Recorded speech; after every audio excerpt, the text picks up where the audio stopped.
সরকার পরিবর্তনের দাবি ছাত্রদের নয়। এই দাবি ছাত্র আন্দোলনের ব্যানারে থাকা বিএনপি জামাত সরকার বিরোধী গোষ্ঠী।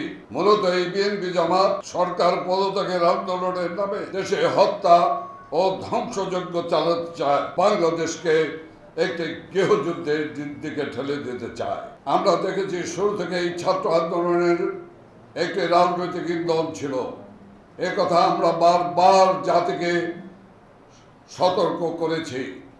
বিএনপি জামাত ছাত্রদল, ছাত্র শিবির, উগ্রবাদ সহ বিভিন্ন রাজনৈতিক দল ছাত্রদের কোটা সংস্কার আন্দোলনকে সরকার বিরোধী আন্দোলনে পরিণত করতে সক্রিয় ছিল এবং তাদের সশস্ত্র ক্যাডার বাহিনী অনুপ্রবেশ করে শিক্ষার্থীদের কাঁধে ভর করে সরকার পতনের ষড়যন্ত্রে তৎপর ছিল।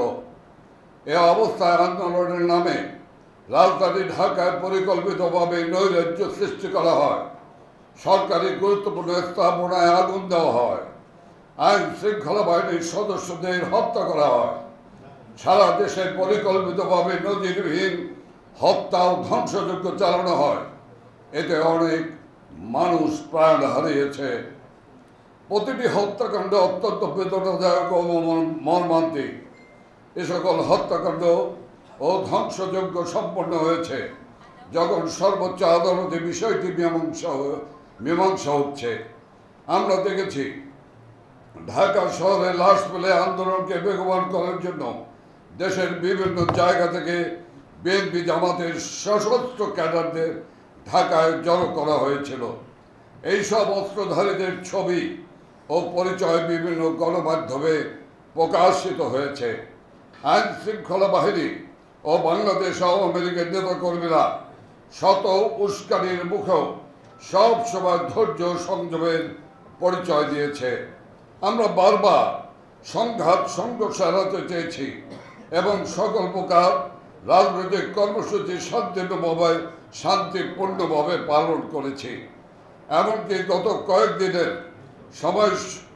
সময়সূচিও আমরা পরিবর্তন করেছি, আপনারা জানেন। এরপর তাণ্ডব থামছে না এবং আমাদের এতদিনের অনুমানকে সত্য প্রমাণ করে আন্দোলনকারীদের নামে বিএনপি জামাত শিবির তাদের মুখ উন্মোচন করেছে। তারা গতকাল সরকার পদত্যাগের তথাকথিত এক দফা ঘোষণা করেছে। সরকার পরিবর্তনের দাবি ছাত্রদের নয়। এই দাবি ছাত্র আন্দোলনের ব্যানারে থাকা বিএনপি জামাত সরকার বিরোধী গোষ্ঠী। মূলত এই বিএনপি জামাত সরকার পদত্যাগের আন্দোলনের নামে দেশে হত্যা ও ধ্বংসযজ্ঞ চালাতে চায় এবং বাংলাদেশকে একটি গৃহযুদ্ধের দিকে ঠেলে দিতে চায়।